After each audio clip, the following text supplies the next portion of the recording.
মানবের ভগবৎ প্রাপ্তির বর্ণনা। ওং যস্মিন সর্বাণি ভূতান্যা তৈবাত ভূত বিজানতাঃ তত্র কো মোহ কঃ শোক একত্যমনুপশ্যত। মর্মানুবাদ: কোন ভাগ্যবান মানব যখন পরমাত্মা শ্রী ভগবানকে উত্তম রূপে জানতে পারেন,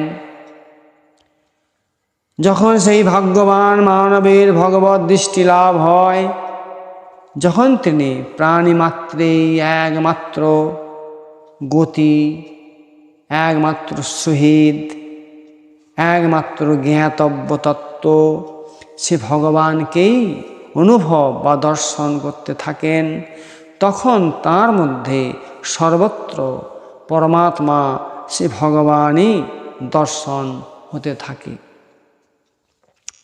সেই সময় তার অন্তঃকরণে শোক, মোহ প্রভৃতি বিকার কী রূপে থাকতে পারে?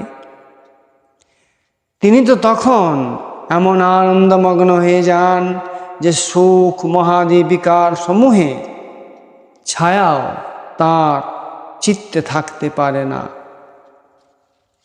লোক সকলের দৃষ্টিতে তিনি সব কিছু করতে থাকলেও বস্তুত তিনি নিজের প্রভুতেই ক্রিয়া করতে থাকেন।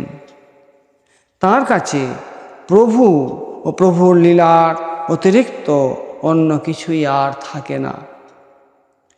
ভক্ত যখন সর্বত্র শ্রী ভগবানকেই দেখেন, তখন শ্রী ভগবান তার কাছে কিভাবে লুকায়িত থাকবেন, কোন স্থানে লুকায়িত থাকবেন, আর কার আড়ালেই তিনি লুকায়িত থাকবেন? তাই শ্রী ভগবান ওই ভক্তের কাছে অদৃশ্য থাকতে পারেন না, অর্থাৎ সর্বক্ষণ শ্রী ভগবান তার সম্মুখেই থাকেন। শ্রীমদ্ ভগবদ্গীতায় 6ষ্ঠ অধ্যায়ের 30 নম্বর মন্ত্রে শ্রী ভগবান বললেন, যো মাং পশ্যতি সর্বত্র সর্বং চ ময়ি পশ্যতি তস্যাহং ন প্রণশ্যামি স চ মে ন প্রণশ্যতি। হে পার্থ, যিনি সর্বভূতে আত্মারূপে আমাকে অর্থাৎ বাসুদেবকে দেখেন এবং সর্বভূতকে আমাতে দেখেন, তার কাছে আমি অদৃশ্য হই না এবং তিনিও আমার কাছে অদৃশ্য হন না। এই জন্য যে ভক্ত সমস্ত প্রাণীতে অবস্থিত আমার সঙ্গে অর্থাৎ শ্রী ভগবানের সঙ্গে তার একত্বতা হয়েছে, অর্থাৎ ভগবানের সঙ্গে তার প্রেম ঘনীভূত হয়েছে, শ্রী পরমাত্মা ভগবান কেবল সকল প্রাণীর দেহেই অবস্থিত নন, তিনি সমস্ত জগৎ সংসারের প্রতিটি কণায় কণায় পরিপূর্ণরূপে বিরাজমান। যেমন স্বর্ণালঙ্কার সোনার থেকে নির্মিত হয়, সোনাতেই অবস্থান করে এবং সোনাতেই তার অবসান হয়, অর্থাৎ তাতে সবসময় সোনাই থাকে। কিন্তু সাধারণের চোখে অলঙ্কারের আকৃতি পৃথক প্রতীত হওয়ায় তাদের বোঝাবার জন্য বলা হয় যে অলঙ্কারে সোনাই আছে। ঠিক সেইরূপ সৃষ্টির আগে, সৃষ্টির সময়, সৃষ্টির অবসানে একমাত্র পরমাত্মা শ্রী ভগবানই বিরাজ করেন।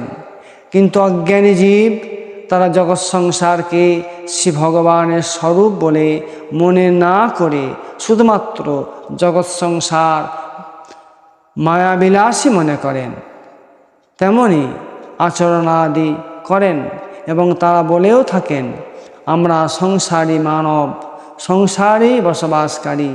তাই তারা অন্য পথ পরিক্রমা করে ভাবে আমরা সংসার ত্যাগ করেছি।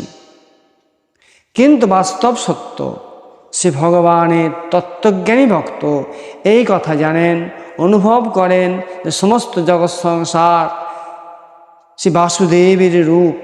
তাই সেই ভক্ত যেখানে যে অবস্থায় যে ঘটনায় থাকুন না কেন, সর্বক্ষণ পরমাত্মা শ্রী ভগবানই বিরাজ করেন এবং শ্রী ভগবানের সঙ্গেই আচরণাদি করেন, তখন তার অন্তর্দৃষ্টি খুলে যায়।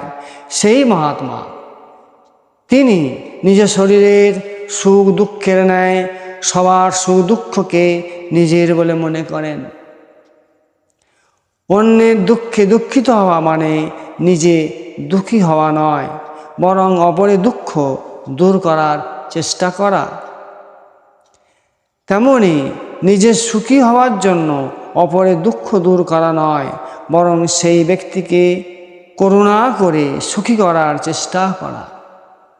সাধারণ মানব যখন শরীরকে নিজের বলে মনে করে শরীরের অংশে ব্যাধি না চেয়ে কোনো অঙ্গে রাগ দ্বেষ না করে সমস্ত অঙ্গকে সমানভাবে নিজের বলে মনে করে, তেমনি ভগবত ভক্ত মহাত্মা সমস্ত প্রাণীর মধ্যে নিজ অংশী সেই পরমাত্মা শ্রী ভগবানকেই দেখেন। সবার দুঃখ দূর করার এবং সকলকে সুখী করার জন্য সমানভাবে স্বাভাবিক রূপে তিনি চেষ্টা করেন।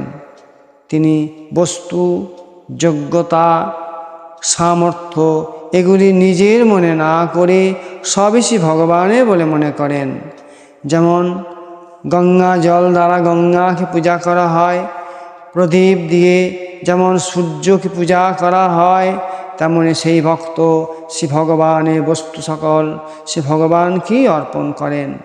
সেই পরমাত্মা শ্রী ভগবান পরম সুন্দর প্রেমময়কেই সর্ব জায়গায় তিনি পূজা করেন। জয় শ্রীকৃষ্ণ।